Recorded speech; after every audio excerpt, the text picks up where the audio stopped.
संकटा माता की कथा। एक बुढ़िया थी।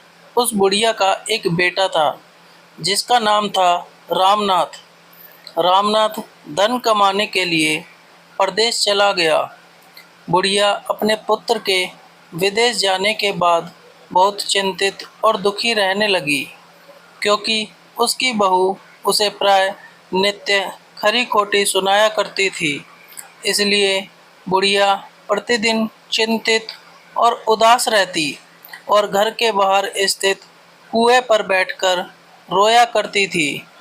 बुढ़िया का यह क्रम रोज चलता रहा। एक दिन कुएं में से दिए की माँ नामक एक स्त्री निकली और उसने बुढ़िया से पूछा, बूढ़ी माँ, तुम इस तरह बैठकर क्यों रोती हो? तुम्हें किस बात का कष्ट है?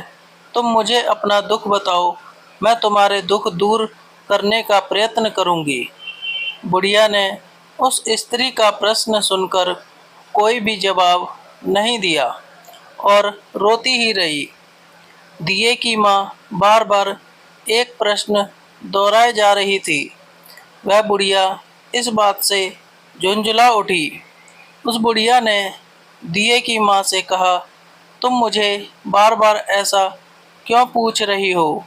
क्या सचमुच ही तुम मेरा दुख जानकर उसे दूर कर दोगी? बुढ़िया की बात सुनकर दिए की माँ ने उत्तर दिया, मैं अवश्य ही तुम्हारे कष्टों को दूर करने का प्रयत्न करूंगी। बुढ़िया ने दिए की माँ का ऐसा आश्वासन पाकर कहा, मेरा बेटा कमाने के लिए परदेश चला गया है। उसके पीछे मेरी बहू मुझे बहुत बुरा भला कहती रहती है। यही मेरे दुख का कारण है। बुढ़िया की बात सुनकर दिए की माँ ने कहा, यहाँ के वन में संकटा माता रहती हैं। तुम अपना दुख उन्हें सुनाकर कष्ट से छुटकारा पाने के लिए प्रार्थना करो। माँ बहुत दयालु हैं, दुखियों के प्रति बहुत सहानुभूति रखती हैं। निसंतानों को संतान, निर्धनों को धनवान, निर्बल को बलवान और अभागों को भाग्यवान बनाती हैं। उनकी कृपा से सौभाग्यवती स्त्रियों का सौभाग्य अचल हो जाता है। कुंवारी कन्याओं को अपने इच्छित वर की प्राप्ति होती है। रोगी अपने रोग से मुक्त होते हैं। इसके अलावा जो भी मनोकामना हो वह सभी को पूरा करती हैं। इसमें कोई भी संदेह नहीं है। दिए की माँ से ऐसी विलक्षण बात को सुनकर बुढ़िया संकटा माता के पास गई और उनके चरणों पर गिरकर विलाप करने लगी। संकटा माता ने बड़े ही दयालु होकर बुढ़िया से पूछा, बुढ़िया, तुम किस कारण इतने दुख से बार बार रोती रहती हो? बुढ़िया ने कहा, हे माता, आप तो सब कुछ जानती हो। आपसे तो कुछ भी छिपा नहीं है। आप मेरे दुख को दूर करने का आश्वासन दें तो मैं अपनी दुखद गाथा आपको सुनाऊं। बुढ़िया की बात सुनकर संकटा माता ने कहा, मुझे पहले अपना दुख बताओ। दुखियों का दुख दूर करना ही मेरा काम है। संकटा माता के ऐसा कहने पर बुढ़िया ने कहा, हे माता, मेरा लड़का परदेश चला गया है। उसके घर में ना रहने से मेरी बहू मुझे बहुत तरह तरह की सुनाया करती है। उसकी बातें मुझसे सहन नहीं होती। इसी कारण परेशान होकर मैं बार बार रोया करती हूँ। बुढ़िया की इस दर्द भरी कथा को सुनकर संकटा माता ने कहा, तुम घर जाकर मेरे लिए मन्नत मनौती मांग कर मेरी पूजा करो। इससे तुम्हारा लड़का सकुशल घर वापस आ जाएगा। मेरी पूजा के दिन सुहागन स्त्रियों को आमंत्रित कर उन्हें भोजन कराना। ऐसा करने से तुम्हारा लड़का अवश्य ही तुम्हारे पास आ जाएगा। संकटा माता के कहे अनुसार उस बुढ़िया ने मनौती मांगकर पूजा की और सुहागिन स्त्रियों को भोजन के लिए आमंत्रित किया। परंतु विचित्र बात यह हुई, जब बुढ़िया ने स्त्रियों के लिए लड्डू बनाने शुरू किए तो उससे 7 की जगह 8 लड्डू बन गए। इस बात से बुढ़िया बहुत ही असमंजस में पड़ गई। ऐसा होने का क्या कारण है? कहीं मुझसे गिनने में तो गलती नहीं हो रही, अथवा अपने आप 8 लड्डू बन जाने का कोई अन्य कारण है। उसी समय संकटा माता एक वृद्ध स्त्री के रूप में बुढ़िया के सामने प्रकट हुई और बुढ़िया से पूछा, क्यों बुढ़िया, आज तुम्हारे यहाँ कोई उत्सव है क्या? यह सुनकर बुढ़िया बोली, आज मैंने संकटा माता की पूजा की है और सुहागिन स्त्रियों को भोजन के लिए आमंत्रित किया है, किंतु जब गिनकर 7 लड्डू बनाती हूँ तो वे लड्डू अपने आप ही 8 बन जाते हैं। मैं इस बात से चिंता में पड़ गई हूँ। बुढ़िया की बात सुनकर संकटा माता ने कहा, क्या तुमने किसी बुढ़िया को भी आमंत्रित किया है? बुढ़िया कहने लगी, नहीं, मैंने ऐसा नहीं किया। परंतु तुम कौन हो? संकटा माता ने कहा, मैं बुढ़िया हूँ, मुझे ही आमंत्रित कर लो। ऐसा सुनकर बुढ़िया ने उस बुढ़िया रूपधारी संकटा माता को भोजन के लिए आमंत्रित कर लिया। इसके बाद बुढ़िया के घर पर सभी आमंत्रित सुहागनें आ पहुंची और बुढ़िया ने सबको लड्डू तथा अन्य मिठाई आदि का भोजन कराया। इससे संकटा माता उस बुढ़िया पर बहुत प्रसन्न हुई और माता की कृपा से उस बुढ़िया के बेटे के मन में अपनी माता और पत्नी से मिलने की इच्छा उत्पन्न हुई और वह अपने घर के लिए चल दिया। कुछ दिन बीतने के बाद वह बुढ़िया संकटा माता की पूजा कर सुहागिनों को भोजन करा रही थी कि किसी ने उसके लड़के के आने की सूचना दी, लेकिन बुढ़िया अपने काम में लगी रही। उसने कहा, लड़के को बैठने दो, मैं सुहागिनों को जिमाकर अभी आती हूँ। लड़के की बहू ने पति के आने का समाचार सुना। उसी क्षण पति के स्वागत के लिए तुरंत घर की ओर चल दी। लड़के ने अपनी पत्नी को देखकर सोचा है कि मेरी स्त्री मेरे प्रति कितना प्रेम रखती है, जो खबर पाते ही मुझसे मिलने आ गई। परंतु मेरी माँ को मुझ पर जरा भी प्रेम नहीं है। मेरे आने की खबर पाकर भी मुझसे मिलने नहीं आई।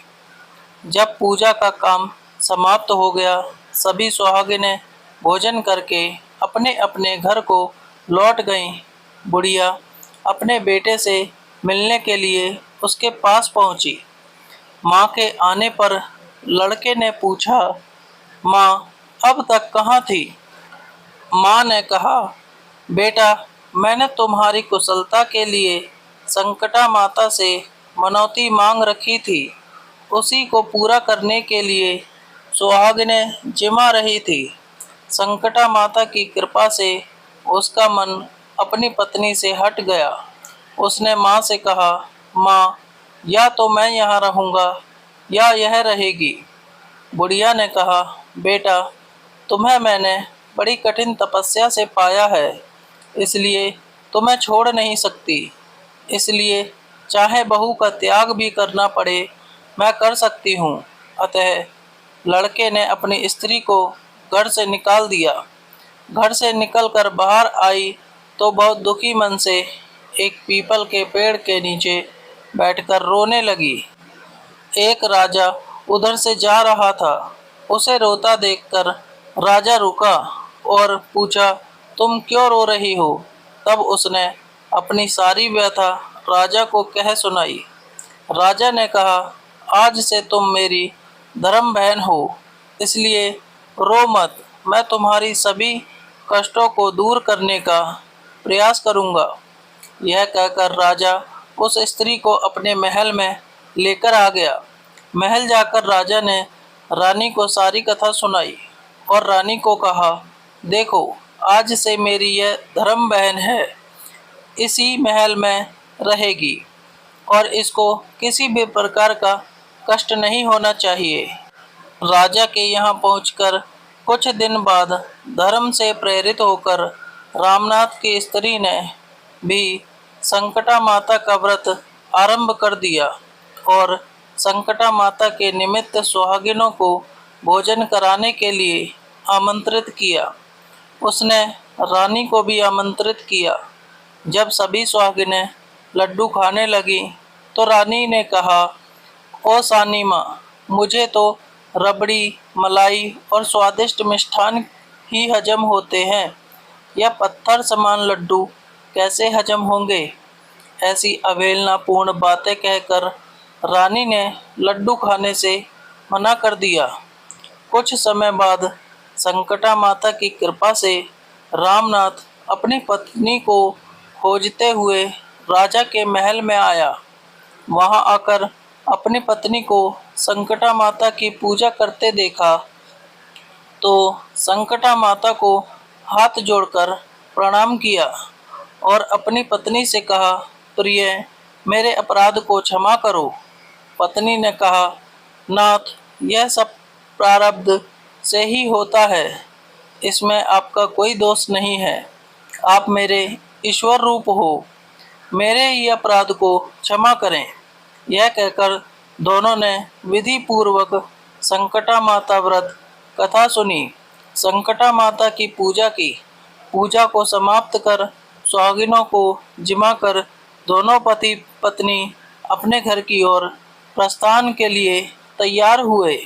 जाते समय रामनाथ की स्त्री ने राजा रानी से कहा, जब मुझ पर दुख पड़ा था तो आप लोगों ने धर्म बदन बनाकर पटो आश्रय दिया था। यदि आपको किसी भी तरह की सहायता की आवश्यकता हो तो मेरी कुटिया में निसंकोच चले आना। ऐसा कहकर दोनों पति पत्नी अपने घर चले आए। संकटा माता के प्रसाद का निरादर करने के कारण रानी पर भारी संकट आ पड़ा। रामनाथ की बहू के जाते ही उनका राजपाट नष्ट हो गया। ऐसी विपत्ति में पड़कर रानी ने राजा से कहा, ना मालूम वह तुम्हारी धर्म बहन कैसी थी, उसके यहाँ से जाते ही सब कुछ नष्ट हो गया। रानी ने राजा से कहा, जाते समय वह कह गई थी कि जब मेरे पर कष्ट पड़ा था तब मैं तुम्हारे यहाँ आई और कदाचित तुम्हारे ऊपर कोई भी कष्ट पड़े तो तुम मेरे घर चले आना, इसलिए हम लोगों को उसके यहाँ ही चलना चाहिए। ऐसा विचार कर राजा रानी दोनों ही अपनी धर्म बहन के घर गए। वहां जाकर रानी ने कहा, बहन, तुम्हारे जाते ही ऐसा क्या हो गया कि हमारी सारी संपत्ति नष्ट हो गई। हम लोग बहुत परेशानी में पड़े हुए हैं। रानी की बात सुनकर रामनाथ की स्त्री ने कहा, बहन, मैं तो कुछ नहीं जानती, मेरी तो सब करता धरता संकटा माता है, इसके अतिरिक्त कोई दूसरा नहीं। इसलिए मेरी राय में तुम संकटा माता से अपनी भूलों के लिए क्षमा याचना करो। उन्हीं की मान मनौती से तुम्हारा काम बन जाएगा। तुम्हारे सारे बिगड़े काम अपने आप सुधर जाएंगे। रामनाथ की स्त्री की बातें सुनकर रानी ने श्रद्धा भक्ति से संकटा माता का व्रत किया और सुहागिनों को जिमाकर अनजाने में हुई अपनी सब भूलों के लिए संकटा माता से बार बार क्षमा मांगी। रानी के ऐसा करते ही संकटा माता प्रसन्न हो गई और रात में रानी को स्वप्न में कहा कि तुम दोनों पति पत्नी अपने महल में चले जाओ, वहां जाकर मेरी पूजा करना और मेरे निमित्त सुहागिनों को जिमाना। ऐसा करने से तुम्हारा गया हुआ राजपाट तुम्हें दोबारा वापस मिल जाएगा। सुबह होते ही रानी ने अपने स्वप्न की बात राजा को बताई। रानी की बात सुनते ही राजा उसी क्षण रानी को साथ लेकर अपने महल की ओर चल दिया। महल में आने के बाद राजा रानी ने संकटा माता के कहे अनुसार पूर्ण भक्ति भाव से माता संकटा की पूजा की और सुहागिनों को भोजन कराया। ऐसा करने से उनका बिगड़ा हुआ सारा समय सुधर गया और सारा राजपाट उन्हें वापस मिल गया और वह पहले की तरह राज्य को भोगने लगे। वीडियो अगर पसंद आया हो तो वीडियो को लाइक और चैनल को सब्सक्राइब करें और अपने दोस्तों के साथ शेयर करें। धन्यवाद।